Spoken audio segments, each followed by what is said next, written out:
Hello and welcome to the Crimson Misery Podcast, episode 36. My name is Will Rainbolt. It is March 2nd, 2025. If you are listening on Spotify, Apple, or wherever you get your podcasts, consider rating the show 5 stars, follow along. And if you are listening on YouTube, like, subscribe, comment down below. It's getting closer to Selection Sunday. We are almost 2 full weeks away, minus 20 minutes is when Selection Sunday will be. So it's getting closer. The women's tournaments most of them will be this week, and then next week will be most of the men's tournaments. So I am so excited for this to happen. And doing this podcast, I'm really excited. Thanks for everyone listening along. I'm really excited and going to be breaking down more bracketology, l- giving a pretty hard look at the bubble teams and discussing the results there. There were quite a lot of buzzer beaters. There were some questionable coaching decisions, and I'm all for it. I'm all for breaking this down. So let's go ahead and get started. I know tonight is the Oscars, so if y'all are interested in that, I'm not a gigantic movie buff. I do hope Dune 2 wins quite a bit, but and I hope that Amelia Perez movie does not do very well because I don't like that main actress, especially because she's like a gigantic bigot. Carla Sofia Gascon, is that how you pronounce her last name? Um, yeah, no, she and um, yeah. For those of you who are interested in the Oscars, I hope your favorite movie wins, whether that be Conclave or Dune 2 or uh, what's that Bob Dylan biopic, a Great Unknown or uh, a Complete Unknown. Okay, I can't even remember the names of titles. That's how that's how non movie going I am. So anyway, I'm more interested in college basketball at the at the current moment, if you couldn't tell. So, with that being said, let's start off with Friday's games. That's the day I left off on. So, Purdue defeated UCLA 76 to 66. This was a pretty close game, all things considered. UCLA was given Purdue everything they could handle, but Purdue, on a 4 game losing streak, gets the win here. Drake Hoffman-Rin had 29, Braden Smith had 23. Purdue needed this win to stay in contention for a double bye in the Big Ten tournament. They are tied with Maryland and Wisconsin right now after the current slate of games today, which was Sunday. Uh, Wisconsin lost to Michigan State. Maryland defeated Penn State this weekend. I'll get into those games in a little bit. But Purdue, for the time being, still in the mix for that. Still need to keep winning, but they are well within striking distance for a Big Ten double bye, which is pretty important as most teams are playing for seeding right now. So we'll see what ends up happening down the stretch. Purdue, their last 2 games are, I believe, it is, yeah, it is at home against Rutgers and at Illinois. Should be pretty interesting, especially the Illinois game. I'll get to them in a little bit as well. So the Big Ten, still a lot at stake. And Rutgers, despite their pretty bad record, despite Ace Bailey and Dylan Harper on their team, they can never be considered an easy out. So that's going to be pretty interesting to watch down the stretch. VCU now 14-2 in the Atlantic 10 after defeating Davidson on Friday. That is a really interesting race, especially with George Mason at 13-3. They ended up losing to Duquesne on the road. They ended up getting blown out by Duquesne on the road, which is not exactly what I was expecting, but that pretty much opens up the floor for VCU to snag the title. Pretty much at this point, this is VCU's conference to lose. So unless they have a massive choke, that isn't that is not going to change. So and then Akron is now 15-1 in the MAC. That race is over. Akron has won the MAC regular season title, so they will be the 1 seed come tournament time. or well, come A10 tournament or MAC tournament time. I'm like continuing to think of VCU for some reason.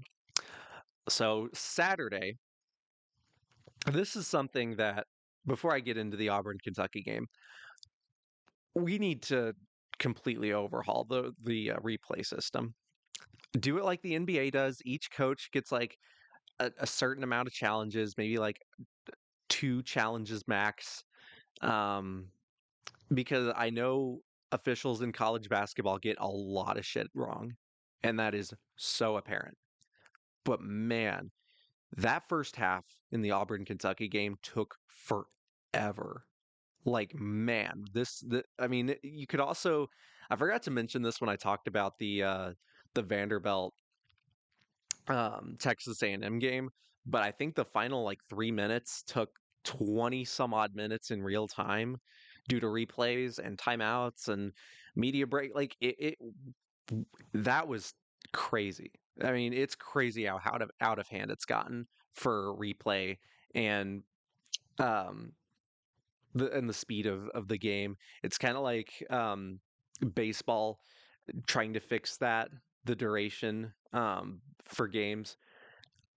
And I think college basketball, there is an epidemic where it's taking way too long with all of the replays going on. So I'm fine with there being like booth reviews if it's a very difficult call, like with the NFL under 2 minutes, right? But this cannot continue. It's becoming really annoying, and it takes away from a lot of the fan experience. It takes away from a lot of momentum. The players aren't happy with it. The coaches aren't happy with it. No one's happy with it. Like we don't need a ref show, and I'm gonna get into some ref shows here in a bit, but man. But aside from that, this weekend did produce a lot of pretty good games. Auburn, Kentucky was not really one of them because Auburn just continues to dominate. Even when Janai Broom didn't have a great game, Auburn just completely blew the doors off Kentucky in Rupp Arena, 94-78. I Miles Kelly, the big star, had 30 points. He also banked in a couple threes, like back-to-back possessions, which is the first time I'd ever seen anything like that. Chad Baker Mazzara had 22. Tahad Pettiford had 21 off the bench. And again, Janai Broom, a potential National Player of the Year candidate, had 9 points, went 3 of 7 from the free throw line, 3 of 9 overall, and Auburn still wins by 16 points. So what do we make of this? Well, Auburn is, despite my disdain for Bruce Pearl and the arrogance that a lot of Auburn seems to play with, especially with Janai Broom, he is on that Hunter Dickinson level of unlikable. It really it really is they're a really good team though. They're a championship favorite. They're going to be the number one overall seed, despite ESPN for some reason saying Auburn had like a 51% chance to get a one seed or whatever. Like, what are we doing? ESPN just continues to be wrong. Also, the audio for like the first few games on because this game was on ABC and the first couple games had like some of the worst audio quality from ESPN. It wasn't like CBS or anything during like the Seton Hall St. John's game, but like especially for this game for Kansas and Texas Tech, like there were some audio problems that I don't know what happened, but it was really bad. And then Kentucky, once it got to a certain point, like it just went like the screen completely stopped showing the game, and then it went on to hockey. I don't understand what happened, but this was a bad day for ESPN in the audio department. Um, and it was also a bad day for Kentucky because not only did they lose this game, but then I believe Jackson Robinson is out for the rest of the season. That is a big loss for Kentucky. You're losing a double digit scorer on most nights. They do have Lamont Butler back, even though he didn't play all that well, but it's really difficult to gauge where this Kentucky team can go because at this point, I'm just not sure. I'm really not sure, man. This is a team that, along with Florida and Alabama and Missouri, it's just like when their offense isn't clicking and they face a team that is better than them offensively, especially with a team like Auburn, it is really difficult to know what they're capable of. Tennessee has like the exact opposite problem with their defense being really good and their offense ruling the day. And I will get to that Tennessee Alabama game in just a minute, but Kentucky is just one of those teams where I'm just not sure what they're going to be able to do, especially without Jackson Robinson. They have some guys that can really fill up the stat sheet, like Kobe Brea, who had 21. Otega Owe, we know he can go off at many different points. Lamont Butler really helps this team. He is the engine for this team. Andrew Carr can be really good at times. Brandon Garrison can be good at times. It really does depend on what team shows up and who all is healthy. So that's going to be something to watch with this Kentucky team, and especially with other SEC teams as well. So uh, I don't have much to say about Duke and Florida State. Like, what do you want me to say? Like, Duke, Duke wins again. They put up another 100. They're another title favorite, along with Auburn. What a surprise! Cooper Flag is really good. What a surprise! I don't have much to say about it. I have a little bit more to say about Florida and Texas A&M. Florida bounced back after the loss to Oklahoma. Texas A&M is in they are the new Illinois, and where Illinois has definitely gotten a little bit better this last week. Texas A&M is in free fall. They've lost four in a row.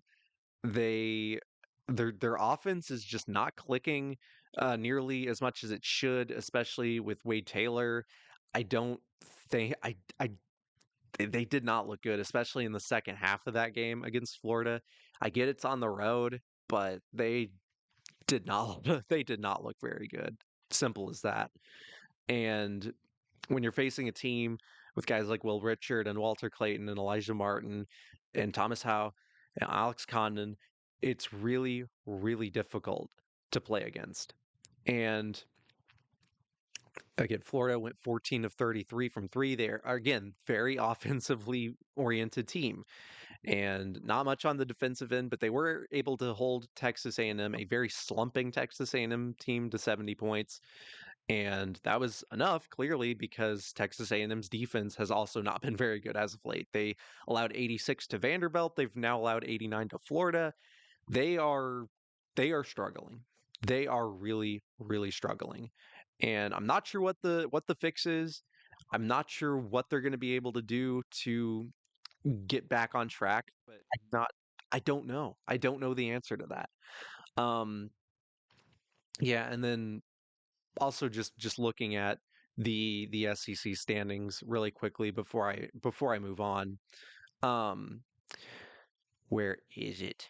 Where is it? I don't know where it is. Okay, so yeah, Auburn has clinched the SEC outright after the win against Kentucky. There are just so many teams for the double bye. Um, Tennessee right now would be the last double bye. I'll get to the bracket in a little bit, but right now Florida I think has definitely I think the loss to Oklahoma really did not do them any favors. I think they have moved off the one line. I think Houston has base has moved up there to the I've always thought Houston has been a one. I know a lot of people said Alabama. It's definitely not Alabama now. I will definitely say that. That would be Tennessee out on the one line, I think. I think Florida and Alabama are on the two line currently. I'll get into that in a second. But Houston, congratulations. They won the Big 12. What a surprise. They beat Cincinnati 73 to 64. LJ Cryer had 20 points. They can just have so many weapons, whether it's Milos Uzan or LJ Cryer or Jawan Roberts. They have a lot of players who can do really well on certain nights. The one thing with Houston, we've seen it the past 2 years, them getting a one seed and then falling in the Sweet 16. They have, whether it was Miami or Duke, they have had games against opponents who have been a mismatch to them and have been able to exploit their defense. And Will that happen this year? I don't know. It's likely that could happen, but again, I'm not sure. I'm not sure what to expect with this Houston team. Of all the current one seeds, it's, of the teams that I think are on the one line, Houston, I think, is the second most vulnerable team outside of Tennessee. But again, Houston, that one bit of hesitation where I look at their past couple seasons and I see what other teams have been doing to them in the tournament, and it gives me some pause for I'll have to see what the matchups are, but to me it's like, okay, if they get a favorable matchup in the Sweet 16 or the Elite 8, maybe this team can definitely make a Final Four. They are that talented. But there's that slight pause that I have, as I said. So not much else to say about that. Cincinnati is just not that good. Seton Hall gave St. John's a bit of a good game early on, but then Zuby Ejiofor had a double double. St. John's wins the Big East outright, I believe, and congratulations to Rick Pitino's squad. And yeah, I don't really have much more else to say about that. Seton Hall is not good, so it doesn't really matter in that particular way. But St. John's from last year being a potential NCAA tournament snub to now being, I'd say they are the last two seed. I would say maybe if you want to give them a three, just because of how bad the Big East has been this year, outside of the top three or four teams, I can understand that. But I don't. I'm just not. I think they're a two. I would give them a two personally, but that's certainly that's certainly debatable. Um, and then we get to Alabama C. Wow. Wow. What a game. This was Alabama's game. They showed exactly why Alabama deserved to be a one seed. Mark Sears made every single play imaginable. He was dicing up Tennessee's defense after getting Zakai Ziegler in foul trouble. Zakai Ziegler is once again probably going to be Defensive Player of the Year in the SEC. Gets him in foul trouble, and Igor Milicic got in foul trouble. Felix Okpara got in foul trouble. Tennessee was beaten up this game, and Aiden Holloway kept making three after three. LeBaron Philon had a pretty good game, 13 points, but slowly, and they had Tennessee on the ropes in the second half. They grabbed the driver's seat, but slowly but surely, Tennessee was making a comeback. And then it just seemed like Chaz Lanier and Jordan Gainey, and when Zakai Ziegler got back on the floor, he was doing pretty well. Dubar hit a couple of threes in the first half that helped Tennessee stay in the game because Alabama had so much momentum. And again, it seemed like Mark Sears was still making big shots. So it wasn't like Alabama wasn't like doing everything incorrectly, but Tennessee was finally starting to get some offensive rhythm going, especially with Cade Phillips coming off the bench, and then despite Milicic and Akpara being in foul trouble, um, they were able to get some big shots from their guards. Again, with Chaz Lanier and Jordan Gainey, they need to hit more shots, but they did enough because Tennessee ends up tying it.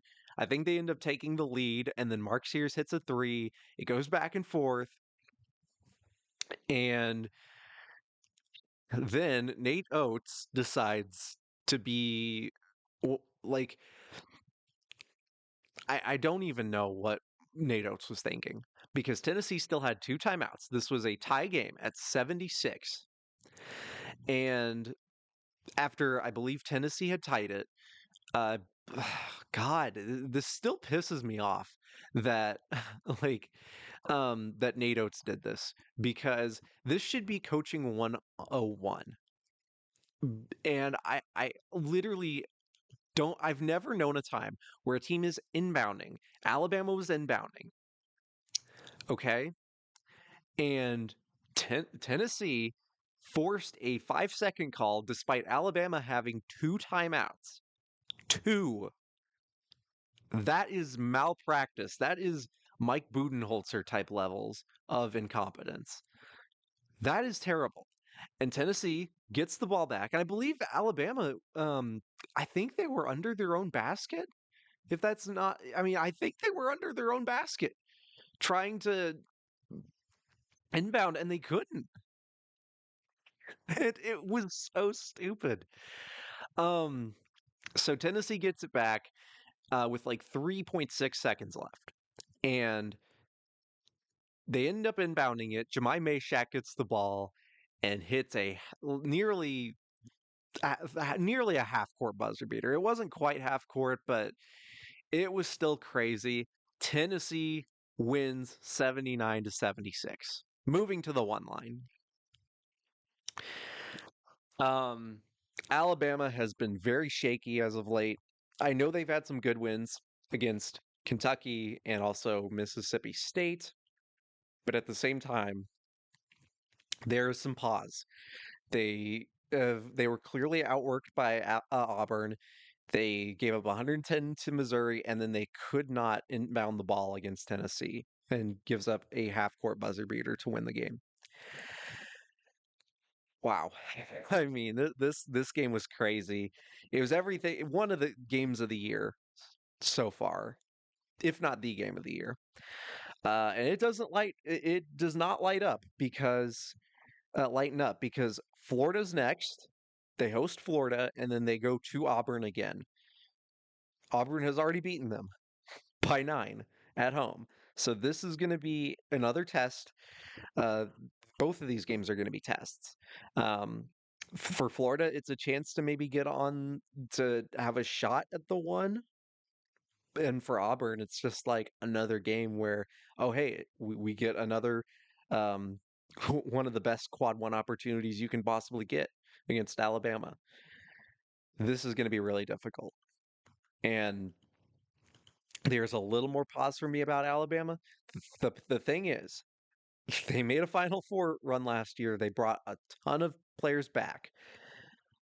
And it seems like when you have your offense going in college and you have a strong enough defense, there is a pretty good chance that your team will make a pretty deep run. Alabama proved that they could last year. They're a better team this year.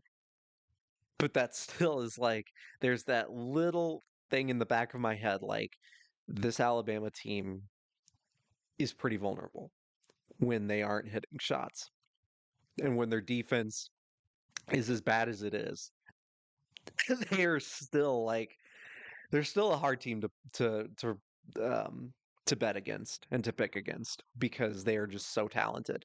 If they can get better defensively, I mean Alabama who knows what Alabama could do.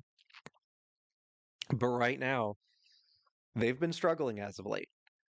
Despite all of their depth and all of their talent, it all boils down to if they're able to string together some defensive performances that are going to win you ball games. Because being all offense, no defense is not going to win you a championship. It can get you far, but it won't win you a championship. So we'll see. We'll see. Tennessee, as of right now, probably moves on the one line, but again, there's still quite a bit of basketball left, and a lot can change. So, uh, Iowa State gets revenge on Arizona for that Caleb Love half court buzzer beater, 84-67. Kashawn Gilbert is back, so Iowa State is back to full strength. Um, they this was just a very balanced attack for Iowa State, and I know I said Iowa State their offense is better than Wisconsin's. I still stand by that.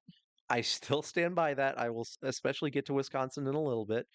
Um, the metrics I know are not going to agree with me, but just let me cook. Iowa State against a pretty solid Arizona defense um, was able to basically get anything they want. they wanted. And especially with Sean Gilbert back, he only played 23 minutes, um, which is understandable. Deshaun Jackson only played 13 minutes because he was in foul trouble. Iowa State was in a lot of foul trouble this game, and they still beat Arizona by 17 points. Um, and again, I don't trust Arizona as far as I can throw them. Caleb Love, 2 of 10 from three. Again, it's kind of what we expect from Caleb Love at this point. 4 of 22 overall from three was Arizona. 11 for 21 was Iowa State. Milan Momcilovic went 4 of 7 at 17 points. Curtis Jones is back coming off the bench. Nate Heisey had 12 points off the bench. There is a lot of depth to Iowa State too, that not as much as Michigan State um, or Alabama or Auburn, obviously, but Iowa State still has some pretty competent scores coming off the bench, and they need all of them, granted. But Iowa State with a big win against Arizona. That's a mm, great for the net rankings, great for strength of schedule. But again, I don't trust Arizona, especially after they have choked the previous 3 years. I don't like this Arizona team. And I'll be interested to see what matchup they get in the NCAA tournament because I'm going to be very hesitant picking Arizona to do well. So that's what I've said from the beginning. I just don't know about this Arizona squad because they were playing better for a while, but not right now. Anyway, so Texas Tech goes into Lawrence, Kansas, and beats Kansas to 63. This was a game where Texas Tech was doing pretty much anything in their power to lose this game, especially when JT Toppin fouled out, when he was the main stabilizer for this Texas Tech offense when Texas Tech was shooting way too many threes, way too many quick threes, and JT Toppin was just able to go ISO on either Hunter Dickinson or KJ Adams or Flory B. Dunga and was able to get pretty much anything he wanted to. He had a couple threes as well. Christian Anderson, despite taking some pretty bad shots, went 5 of 10, had 15 points. Elijah Hawkins, despite taking some pretty bad shots, hit two massive three-pointers in the second half. Texas Tech went 15 of 43 from beyond the arc compared to just 4 of 18 for Kansas. And this is one of those instances where even though they didn't have a great percentage, they still hit enough to win this game for Texas Tech.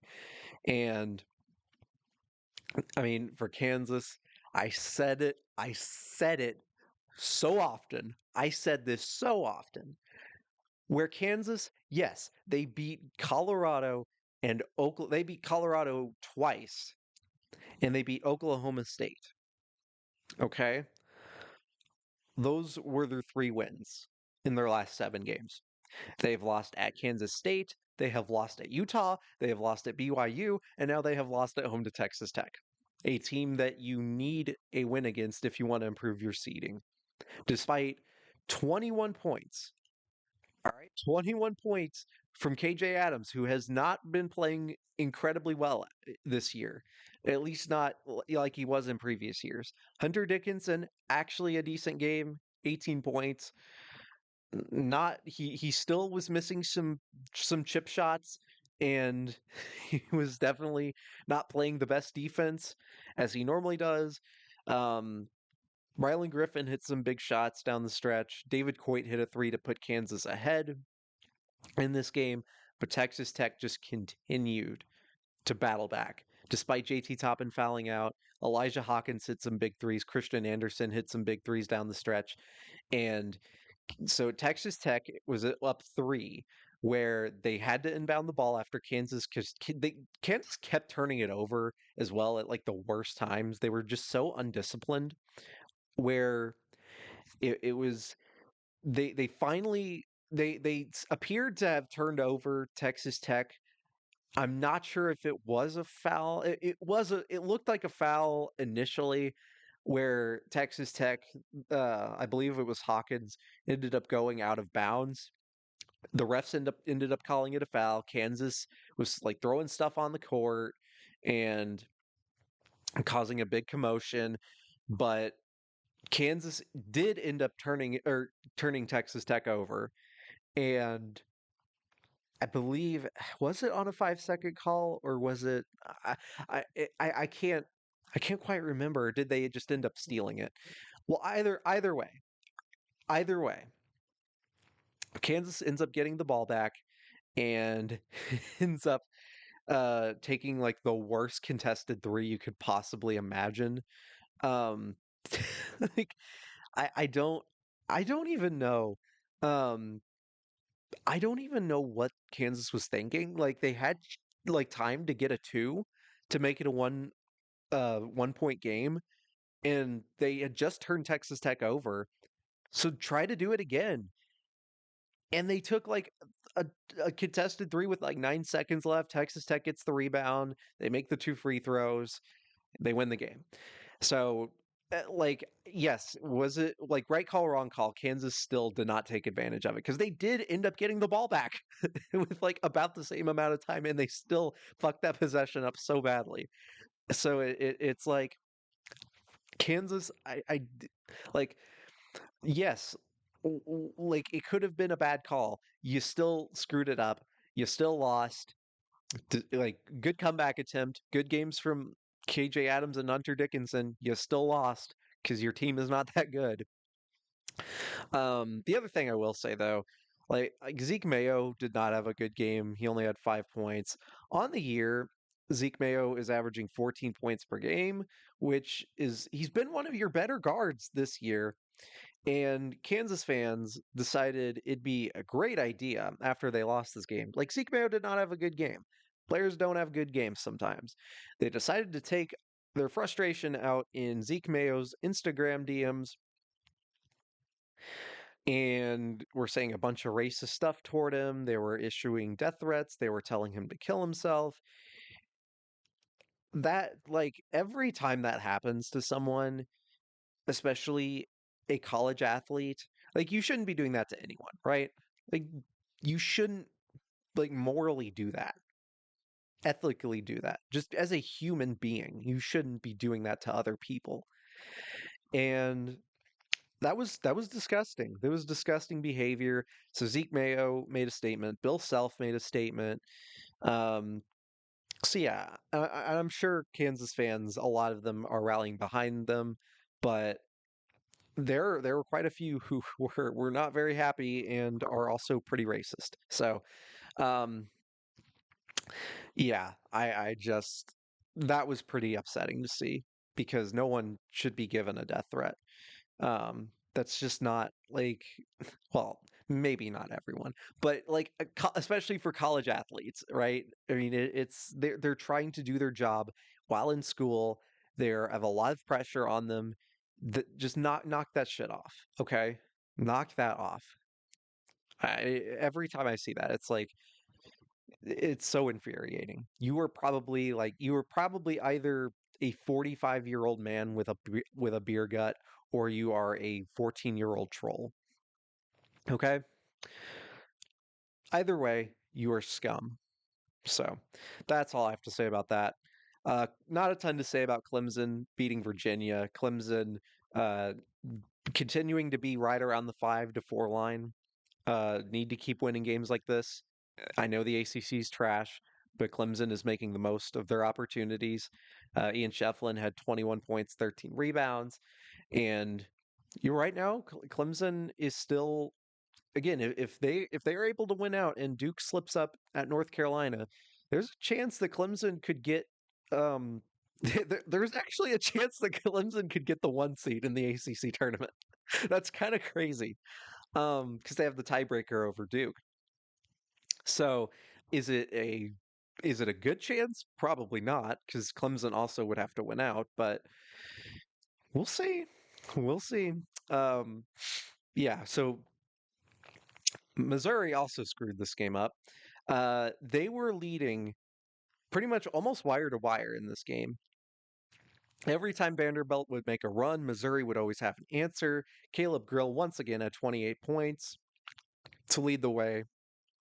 But unlike Alabama, um, Missouri was up three, and they did not foul They did not foul up three when Vanderbilt still was not taking a shot. Um, and Tyler Nickel hit the game tying three pointer to send it into overtime. That was I that was I was screaming at my computer screen, like multitasking games on a lot of devices. Um, because that's what I do when hosting a college basketball podcast. I was screaming at Missouri like, "Foul him! Foul him!" And what happened next? Well, of course, Vanderbilt hits a three to tie the game. Um, AJ Hogard hit some big shots, 21 points. He was struggling in the first half. Vanderbilt as a team was struggling in the first half. That's how Missouri was able to get a 9-point lead. But once the shots went down for Jason Edwards, um, and Tyler Nickel, of course, hitting the game tying three. Chris Mannon had 23 points as well. Vanderbilt is a team that is not going to be an easy out in the NCAA tournament. They just keep getting big win after big win after big win. They've had some slip ups, of course, but in the SEC for Mark Byington, having this team where they are in this loaded conference, yeah, that's pretty impressive. They've beaten Ole Miss. They won at Texas Tech or Texas A&M. Apologies, and then beat Missouri. It's three ranked wins in a row. Three ranked wins in a row. Um, but again, this this is a this is a conference that wins don't come easy. And Vanderbilt, their only non-conference loss was against Drake, which is not a not a shocking loss, not a disappointing loss at all. Speaking of Drake, I want to get to this, and I would have gotten to this earlier, but I just wanted to mention that Drake defeated Missouri State in overtime. Bennett starts at 23 points, so they're the one seed. Bradley's going to be the two seed. If those two meet up in the Missouri Valley Conference title, that is appointment television. So, and Bradley also won earlier today. So that's going to be very interesting to watch. So wanted to shout out the Missouri Valley Conference. Make sure you keep your eye on that matchup if it ends up happening. But the Missouri Valley tournament should be relatively interesting. I think this is this weekend because for some reason, the Missouri Valley Conference always plays a week before the rest or most of the rest. I think the West Coast Conference is the same way, but um, it's Arch Madness because it's always taking place in St. Louis. So, whew, that's going to be good. Um, Louisville had to come back against Pittsburgh, 79-68. Also, like with Clemson, have a shot to see regular season title or at least a share of it. They don't have a chance at a one seed, but Clemson does. But Louisville still has a shot at the regular season title if they win out and Duke ends up losing to North Carolina. Uh, Louisville has California and Stanford at home, so that should be relatively easy. I forgot to check Clemson's schedule, but I think theirs is also. I mean, it's the ACC, so I'm not really expecting like high levels of competition. Yeah, it's at Boston College and against Virginia Tech. So if they win out, they also have a shot. So there could be a three tie if both those teams went out and Duke ends up losing, which is not really what I was expecting, but we'll see. Chucky Hepburn for Louisville at 37 points. Louisville probably around the 6-7 line. Maryland probably around a 5 after losing to Michigan State, but ended up pulling out a win on the road against Penn State. Good Penn State. Especially after that Indiana game, Penn State does not deserve to have any happiness. So Maryland with Derek Queen having 23 points, 6 rebounds, four. I believe how many blocks did he have? Because he had quite a few. No, this was in steals. Okay, I thought he had a couple blocks as well. I need to look. Yeah, he had a couple blocks. He had 2 blocks. Julian Reese had 3. Maryland uh, had 13 steals this game. They turned over Penn State 16 times. Um, that definitely helped them win. Rodney Rice didn't have a great game. He kind of shot Maryland like out of this game for a little bit because Penn State was actually ahead for quite a bit of this game, but Maryland did a great job bouncing back and ended up winning this game. So they are still right around with Wisconsin and Purdue for that final double bye in the Big Ten tournament. Um, Marquette, not a ton to say, beat Georgetown 76 to 61. Um, cool. I don't, again, I don't know what to expect with this Marquette team. I'm kind of thinking it's the same result as the last couple years, but we'll see. Um, Cam Jones, but with Cam Jones and David Joplin, I just don't know. I don't know with this team, man. Um, they're still probably around a 6 or 7 seed just because again the Big East is not that good. So we'll see. Mississippi State had to come back against LSU because it looked like LSU for a while was gonna uh, potentially pull off this upset, but no, Josh Hubbard made sure of that. He had 30 points, just kept hitting shot after shot, and yeah, Mississippi State again, one of those teams with Vanderbilt and Ole Miss, and um, I mean they're still there. They're still there around like a 7, maybe a 6. I mean, it all depends on what ends up happening with the rest of the regular season. But BYU also picked up another win against West Virginia, 77 to 56. It's a very low scoring game in the first half, but then BYU decided, oh yeah, we're actually better than West Virginia, and yeah, they laid waste to the Mountaineers. West Virginia right now is I don't even know like where they are currently seated. Um, yeah, West Virginia is currently a 10 seed. I get it, but I also am, especially after they have not been playing very well. They've had some pretty early wins.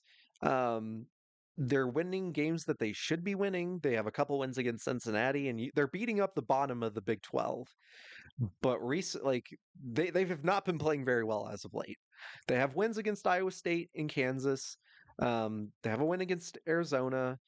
Um, but overall, West Virginia's resume is not incredibly impressive to me. Uh, love my guy Javon Small, but West Virginia definitely needs to pick up the slack a little bit, or else they're going to find themselves on the bubble. So we'll see what happens with West Virginia. And then a couple, I want to also point out some of the other bubble games, the other bubble teams that are going to be basically like this is going to be make or break time for a lot of these teams. So Nebraska loses at home to Minnesota. That's not a loss you can afford to have. Um, oh my God. Like Nebraska, I talked about West Virginia not playing very well. They are not anywhere close to how badly Nebraska's been playing as of late. Um, they've lost 4 of 5, including losses to Penn State, Northwest, or they beat Northwestern. They also lost at home to Michigan in a low scoring game, and then they lost at home to Minnesota. That game against Ohio State's going to be looming pretty large. That Nebraska and Ohio State are two teams that are basically fighting for their tournament lives.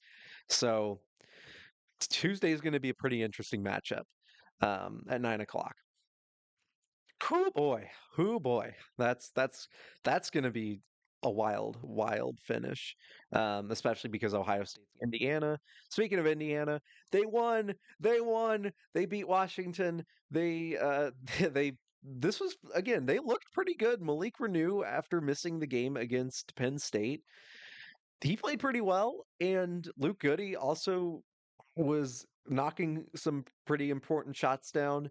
Yeah, Malik Renew had 22 points. Luke Goody had 18, and Indiana wins on the road against Washington 78 to 62. Their last 2 games at Oregon and at home against Ohio State. Another pretty big bubble game. Um, I don't think or the Oregon game, it'd be great if they would win that game. If they don't win that game, it isn't the end of the world right now. The important game is Ohio State. because you lose to Ohio State and then your tournament hopes are in jeopardy. But you beat Oregon, and it you beat again. Win one of two, right? Win one of two, and I'm pretty sure they're in. And I think maybe to be on the safe side, win a game in the Big Ten tournament. I think at this point they'd be against Oregon, which is pretty funny. But um, that I'm still nervous. Nothing is a done deal. Um, but we'll see. Indiana, or at least according to Joe Lenardi, and I think even according to Jerry Palm and Delphi, and pretty much any bracketology you see at this point has Indiana ahead of North Carolina. That's right. That's right. I'm not just saying that as a biased fan because, again, North Carolina's strength of schedule has been terrible, and their lack of wins um, are lack of good wins anyway. Um, are very, very noticeable. It is so noticeable. And they've won five in a row. So kudos to them. They need to win their next two games. They need to win against Duke. They need to. Like, because otherwise, um, that just is another missed opportunity and a resume that is not very good. The bubble is relatively weak, so North Carolina still needs to win games. Um, but they have a shot. Same with same with Georgia, um, who's still on the bubble. But um, wanted to just recap again, just while we're on the bubble. Georgia goes on the road and beats Texas 83 to 67. That is also a loss that Texas really could not afford. They're the last team in, and that's not where you want to be. Georgia was the first team out, and to get a win at Texas says a lot. So Georgia with Asa Newell and Blue Kane and all those guys, Silas Demery Jr. They Georgia, they not only have the win against Florida this week, but then they go on the road as and pretty much obliterates Texas. 46 to 29 in the first half. Pretty much decided it. And I love my guy Trey Johnson for Texas, but right now Texas is out. They are out. I thought they were in after the Kentucky game, and right now they've played themselves out of it. So good job on Georgia, though. They're in. I think they're in right now. They're definitely over. They're definitely in over Texas, um, Oklahoma has lost two in a row now to Kentucky and Ole Miss. I think Oklahoma currently is out. Um, I think Arkansas. Oh my God. Arkansas, according to Lenardi, is the last four buys, and they just lost to South Carolina. They didn't just lose to South Carolina, the worst team in the SEC. They got pummeled by South Carolina, 72 to 53. That cannot happen. As talented as Arkansas is, they have a lot of talent even without Boogie Fland. You can't lose. That is inexcusable. That is an inexcusable loss. Arkansas, if it were up to me, they are like they would not be in the tournament. They're at least in the first four out right now. At best, if you want to be like the most diehard Arkansas apologist, they're like the last team in. Because that is they being very nice. That is being so nice. Because you can't lose to South Carolina, more or less get blown out by South Carolina, and expect me to be like, oh yeah, you should be in the tournament. With how inconsistent they've been, they have some good wins. I admit it, but like, you can't do that, man. That's terrible. No, we're not doing that. So, San Diego State also among the last four buys. They're taking care of business. They beat Wyoming. So their last two games are at UNLV and at home against Nevada. They already lost to UNLV, if I'm not mistaken. Nevada, they already won against. So if they do win out, which I can see them very much doing, I think San Diego State's pretty safe right now. Um, But we'll end up seeing when the time comes. Boise State also on the bubble ended up defeating Fresno State after defeating Utah State as well. So Boise State among the last or the first four out. This is a team that like I kind of wrote off a little bit, thinking they wouldn't really do a whole lot, but I got to give Boise State some props. They're playing pretty well. So um, and then yeah, Ohio State, they play Nebraska and other bubble teams. So this is a very important stretch for Ohio State. But again, with the way they've been playing recently, outside of the USC game, which even then they were struggling to win, um, I I I don't know, man. I really don't know. Um, with Ohio State, again for Indiana, just play well. Play your best two games of basketball that you can. I'm gonna pump up this Indiana squad yet again. Um, win your last two, especially if you win the Ohio State game, you should be in. Just play well, especially on senior day. Okay. Um, UConn defeated Providence 75 to 63. Finally, a decent game from Alex Caravan, 17 points, 2 of 4 from 3. Does he have his confidence back? Maybe. Maybe. Um, again, the problems for UConn, especially in like with their front court, especially with Samson Johnson, there's an argument maybe Terrace Reed needs to be starting. He had 24 points off the bench. Um, this UConn team is very talented. But again, I worry about I've been a broken record about UConn this year. Their 3-point defense is terrible. We have well, their defense period is terrible. Let me just put it that way. Um, 108 in defensive efficiency in Kempom.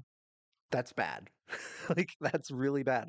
They're the only team in the top 40 in Kempom to have a rating of efficiency that is below 100 in any category, not just defensively, in both offense and defense. And San Diego State is 110th in offensive efficiency, and they're 41st. So Indiana is moving up, though. They're currently 43rd. They're 58th in offensive efficiency, 47th in defensive efficiency. So there's something there, you know.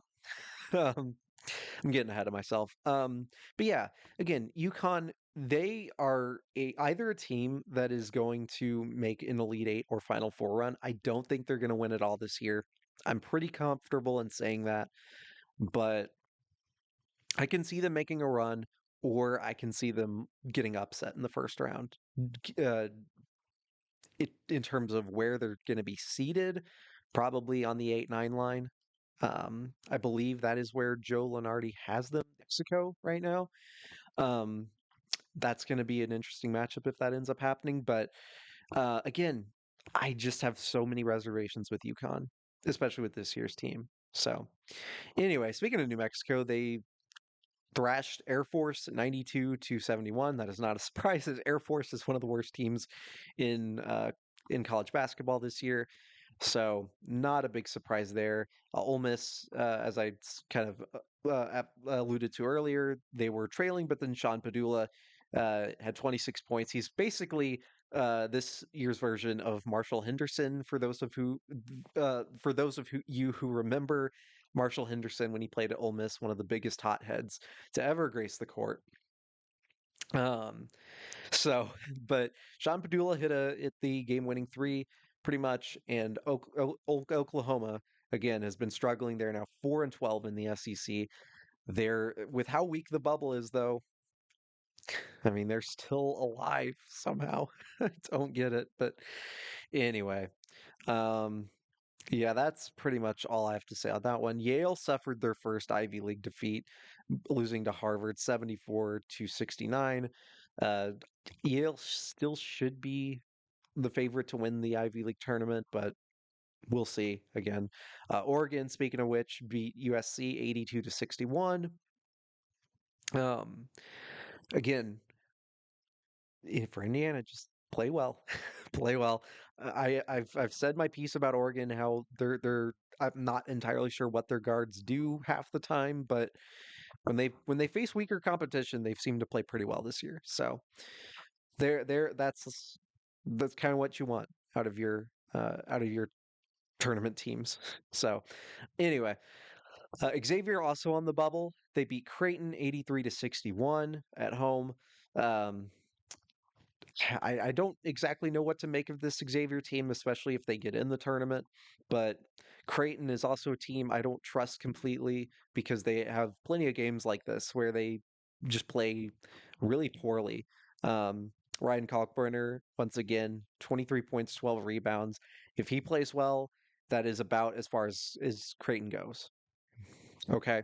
Like I don't trust Creighton with 100% certainty. So, anywho, also, team I forgot to mention, St. Mary's. Despite they won the West Coast Conference, and now they've wrapped up with a victory over Oregon State. They are 17-1 entering the West Coast Conference tournament.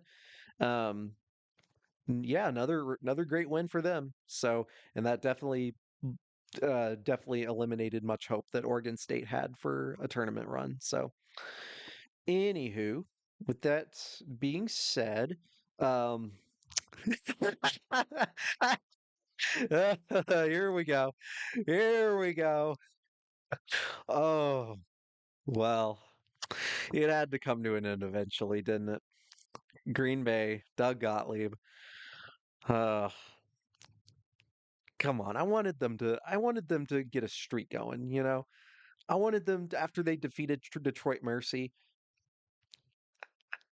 they wrap up the regular season, I believe it's the end of the Horizon League regular season, or is it? Yeah, because they've already played Oakland twice. Um, yeah, in the Horizon League. Um, I believe the Horizon League tournament starts Tuesday. Yep, first round. So Green Bay will play Oakland again. But they lost in overtime to end the regular season, 87 to 84. Green Bay finishes the regular season with a 4-27 record, 2-18 in the Horizon League. Come on, come on, Green Bay. Win a few games in a row to get yourself into the NCAA tournament. Oh man, it's been a wild ride. Doug Gottlieb heads out there. I'm one of them. I want Doug Gottlieb to get extended. Oh man. Uh, you know, I was really hoping that the Green Bay would end the year on a high note, and they still could. They still could.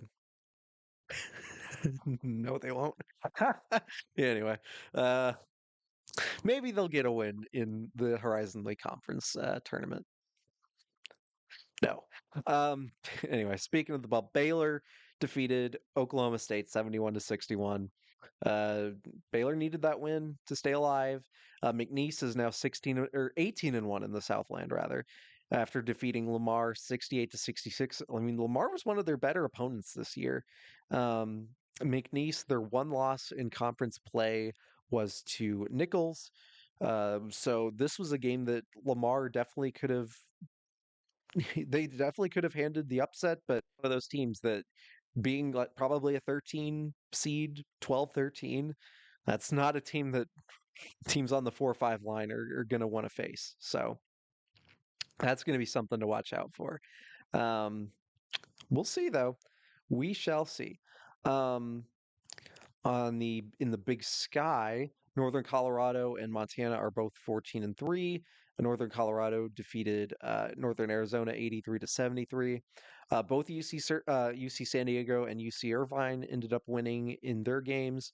So UC San Diego um, still with a one game lead with 2 games left for each team in the Big West. Still coming down to the wire. UC Irvine, despite I think proven now that UC San Diego is the superior team, especially with Aniwania Tate Jones. It's still going to be a pretty interesting race. So one of those 2 teams is going to make the NCAA tournament more than likely, and whichever one does which I think is going to be UC San Diego at this point. Also, a team like with McNeese State is not going to be a team you want to see on the 4 to 5 line because there's a chance that there could be multiple 4 or 5 upsets. I hope there is. I want the chaos. I want the chaos. San Francisco kind of wanted them to be getting into the tournament, but they got blown out by Gonzaga, 95-75.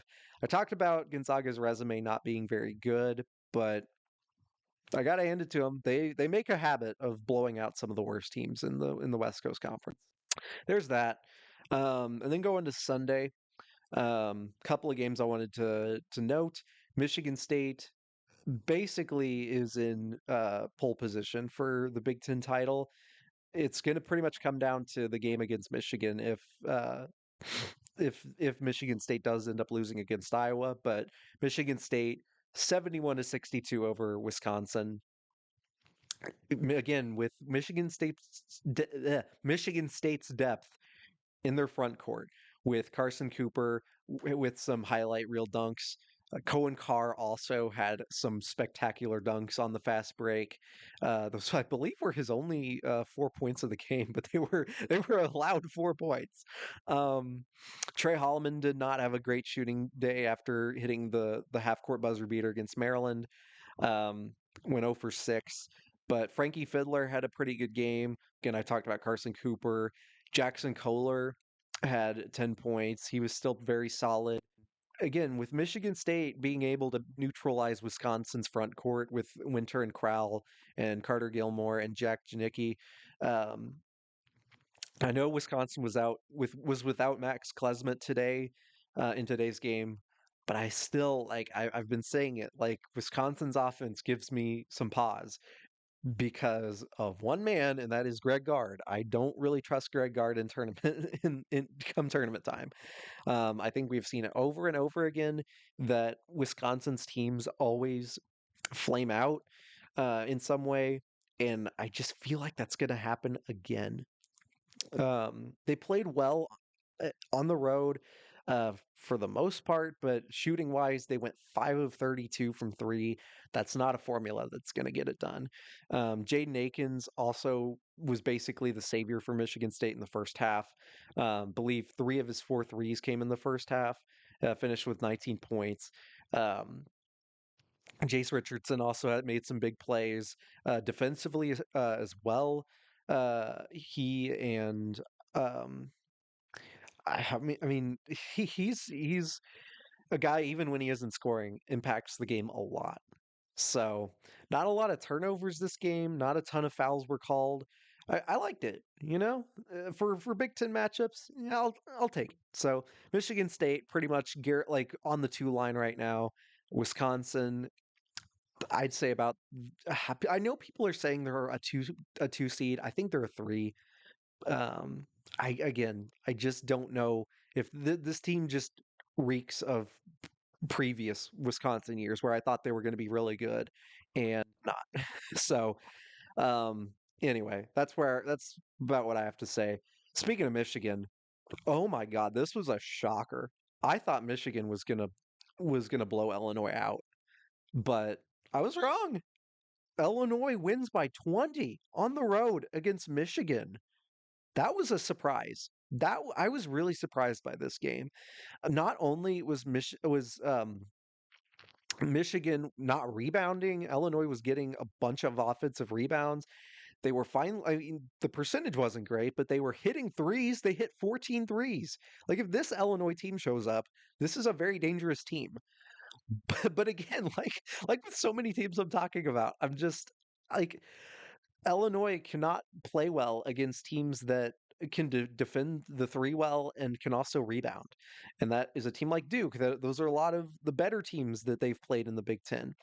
Um, so again, I don't trust Illinois very much either.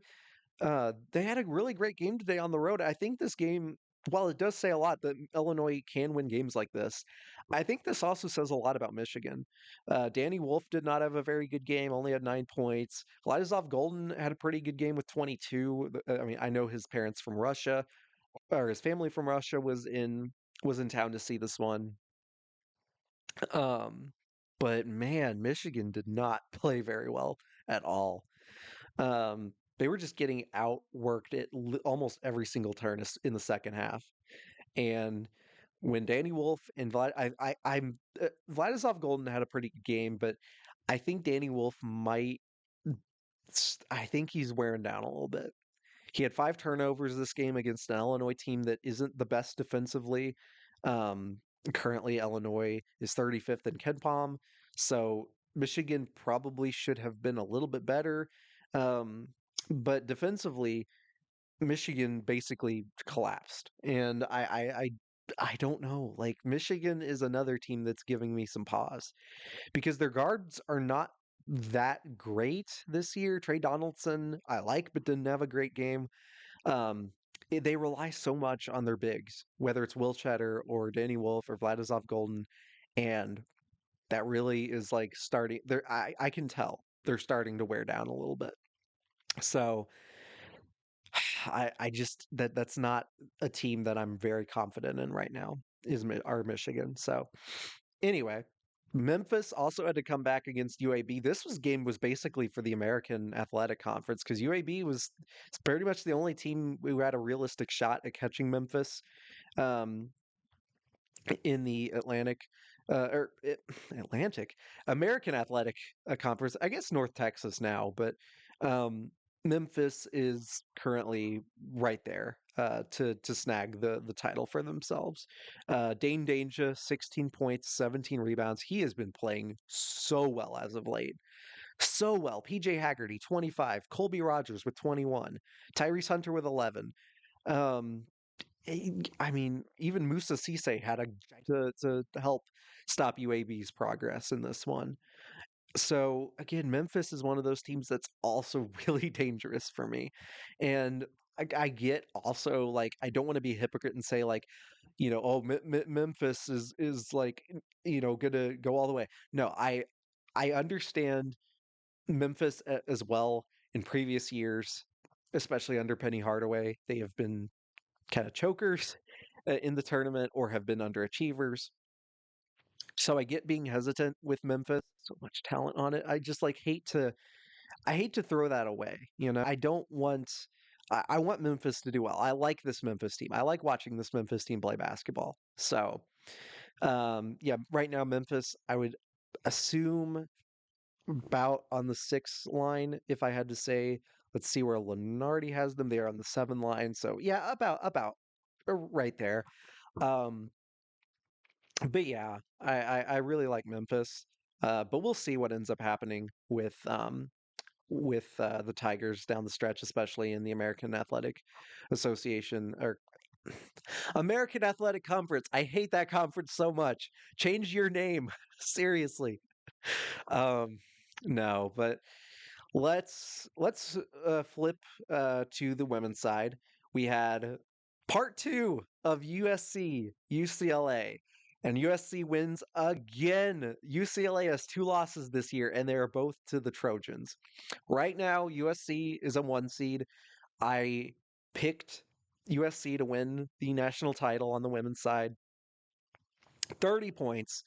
um, there was a time in the third quarter where she missed a couple of free throws and USC looked pretty vulnerable, but then they ended up doing what USC does and stemmed all the tide.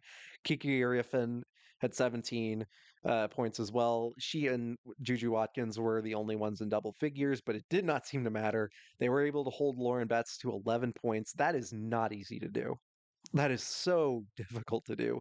And they did it. Like Kiki Rice was their leading scorer with 16, London Jones with 12. Um, but UCLA was in no rhythm at all in this game. And that was really surprising. I thought they would play so much better at home against the Trojans, and they didn't. Simple as that. And so UCLA, there's an argument you can make about them being a 1. Um, I don't know. I'm not quite sure right now because again you have to consider, dude, like Texas, um, and obviously Notre Dame is going to be up there. They ended up well, so that definitely helps them. I would personally, that is a tough call. That is such a tough call.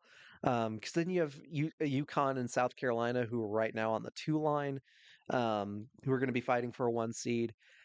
We'll see it's all going to come down to this week. What ends up happening in the conference tournaments? That's really what it's going to come down to. West Virginia, uh, now 13-5 in the Big 12. They beat Cincinnati 85-69. Um, if you haven't seen JJ Quinterly play, I've said this before. You need to watch a West Virginia game. She has been amazing this year. I think she's definitely going to be in the WNBA. She should be on. She should be like seriously. Like I know she's a bit undersized, but she is so good. Like, come on, whatever team drafts her is going to get a steal. Really, I'm saying that right now. Um, anyway, um, but a couple other notes. Also, Michigan State beat Minnesota, so they in their season, um, in the regular season anyway, um, with an 11-7 record, they are pretty much good to go for the NCAA tournament. Minnesota about the same way, even though I think they're a bit more on the bubble, or at least near the bubble, than a lot of other teams. But again, we'll see. Um, like speaking of UConn, Paige Beckers, her final regular season game, and what a surprise! UConn wins 92-57 against Marquette, second consecutive season where UConn ends the year undefeated in the Big East. There are three non-conference losses again, which is kind of what they were dealing with last year, but at the same time, they are still an Elite Eight Final Four caliber team. They are that talented. Paige Beckers with 19 points, 7 assists, 3 steals. Texas also defeated Florida 72-46. They are so um, they end SEC play. Um, I think is the two seed right now because because South Carolina and Texas um, are both on the they both only had one loss, which was to each other, and so in SEC play. And so I believe South Carolina got the coin flip favor, so they are going to be the one seed. Kind of weird, but I get it. Kind of, I guess. South Carolina also defeated Kentucky 70-66. So Kentucky, uh, that is a weird team as well because they have that win against Tennessee, but they also lost to LSU at home in South Carolina. Not quite sure what to make of Kentucky. Amore is great. But again, I don't know if I trust Kentucky all the way. LSU, also big news for LSU. Uh, they not only are without going to be without Flo J. Johnson for the SEC tournament, but they ended up losing at home to Ole Miss, which is not a loss they needed if for a one seed or even a two seed. So they may be bumped down to the three line at this point because they've been very inconsistent in SEC play. They still have Anissa Morrow who can go off at any point, but again, I dislike Kim Mulkey so much that it does not even matter at this point. Um, Virginia upsets North Carolina on the road. I was very I wasn't it isn't as surprising considering North Carolina has been very beat up. Um, but at the same time, a bit of a surprise losing at home to a less than stellar Virginia team. North Carolina needs to get healthy right now because right now they're Alyssa Usby and Renaya Kelly are big pieces to them, and they need them to come back from for tournament time because otherwise their defense is going to be lacking, and they're going to be without again they're going to be without two of their best players, and so that is my concern for North Carolina, especially a team that is right now playing right around the three line. I would say same with NC State, who beat SMU 69-45, kind of the same way. Even though I would take NC State over North Carolina right now, especially with how great Zoe Brooks has been playing. I definitely think NC State is going to be a tough out in the NCAA tournament, as they normally are. They've always been really good. This was a shocker.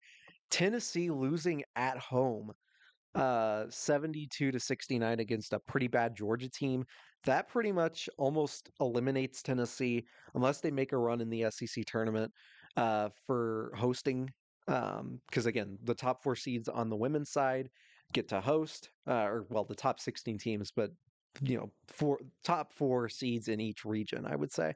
Because man, this is a bad Georgia team, and Tennessee has been very inconsistent on the year. So that is not a loss they could have afforded right now.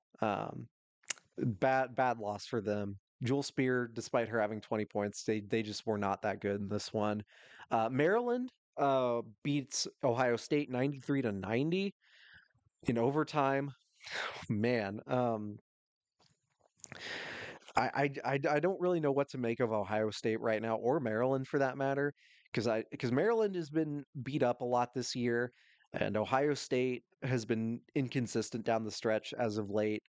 All five losses of theirs have come in conference play, like a lot of teams, but I really just don't know what to make of Ohio State because their defense, despite always being a pretty good team, um, defensively, they just have not played very well on the defense. Great scores like Cody McMahon and Jeloni Cambridge and Taylor Theory, but Taylor Theory had 21 in this game. But again, on the road against Maryland, you can kind of understand it. And they took the game to overtime, but at the same time, um, Maryland, great win. They needed some momentum, especially with all the injuries they've dealt with to get into Big Ten tournament play. We'll see what ends up happening there, but at the same time, I'm really interested in what ends up happening in the Big Ten tournament if it's going to be a USC UCLA rematch, part three. So Oklahoma also defeated Alabama 91-84. Reagan Beers had 22 points and 11 rebounds. Again, Oklahoma is going to be also a really tough out in the NCAA tournament. Alabama Zay Green had 27 points, 6 rebounds. Alabama is going to be around the 5-6 line, I think, as of right now. Oklahoma 4-5. Um, so we'll see, but both of those teams have been pretty good. Both teams have pretty good offenses. So Oklahoma, though, being at home definitely makes sense. And then Kansas State losing on the road to Iowa State 85-63. This is an Iowa State team that needed something good to happen after how well they started off or how high they were ranked. They definitely need some momentum come tournament time. I'm just not sure how confident I am about Iowa State or Kansas State for that matter. I'm just not entirely sure. Um, but then Oklahoma State also wins on the road against Kansas. Oklahoma State is a pretty sneaky team, um, especially with Magassa. She had 20 points and 16 rebounds. Basically, was their whole team in this game against Kansas. So anyway, um, Duke also winning on the road against Florida State, which is pretty surprising. That game has 4 minutes left. Whoever, regardless of who wins this game, I think both of these teams are in a pretty good spot. Um, so both of these teams are going to be pretty dangerous come tournament time because they have a lot of really good scores. Both of these teams do. So and then TCU currently winning at Baylor 30-25. I think both of these teams are also in a pretty good spot. I would still take TCU over Baylor. They're winning right now. So, I mean, you can kind of see why. Sedona Prince currently has 12 points, 10 rebounds. I just think TCU is a much more well balanced team. I think they're right now on the 3 line, but they can still play their way up to maybe a 2 if other teams like LSU continue to slip. So, anyway, with that being said, cannot wait to see what happens on the women's side in the tournaments that are happening. I will make sure to give you all some updates there. And then on the men's side, you have some pretty good games happening on Monday, March 3rd. So you have Duke in action, you have Kansas in action at Houston. We'll see if Kansas can somehow pull off the upset. I don't think that's happening, but we'll see there. And then Duke, I mean, Wake Forest is not a bad team. This is a game that Wake Forest, despite not playing very well, they're definitely on the they're on the next four out currently.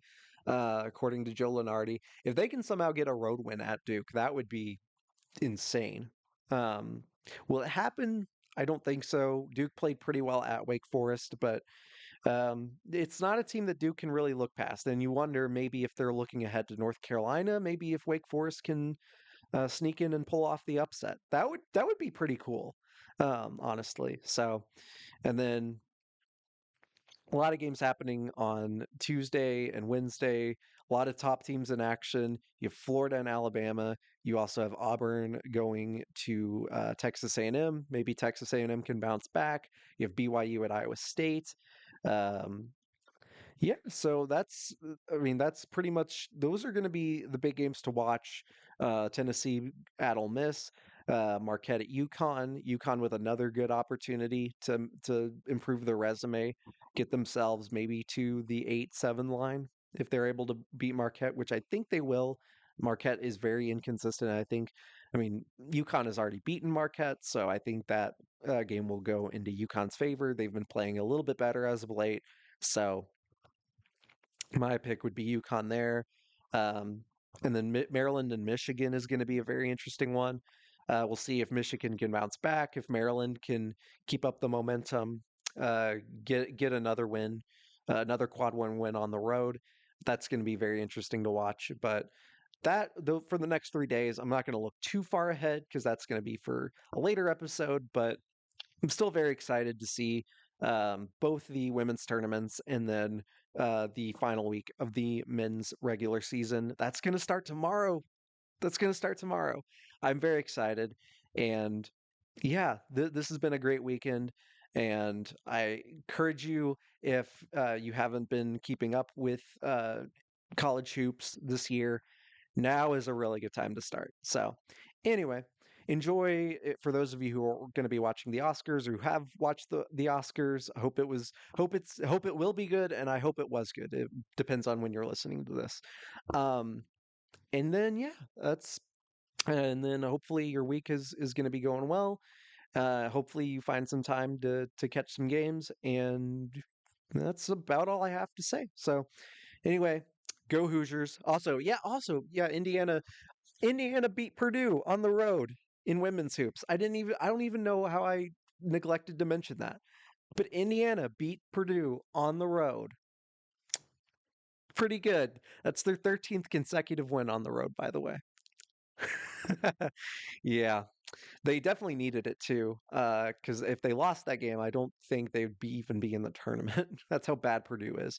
Um, but yeah, I mean, they should be in the tournament now. I'm just not. I'm just less excited about this Indiana team. Um, but hey, trust Harry Morin to do something. So, anyway, with that being said, thank you all very much for listening. And again, uh, really hope really hope this last week on the men's side uh, lives up to the hype, and then on the women's side, make sure to tune in to some tournaments. So, anyway, thanks again, everyone, for listening, and I will see you all next time. Bye bye.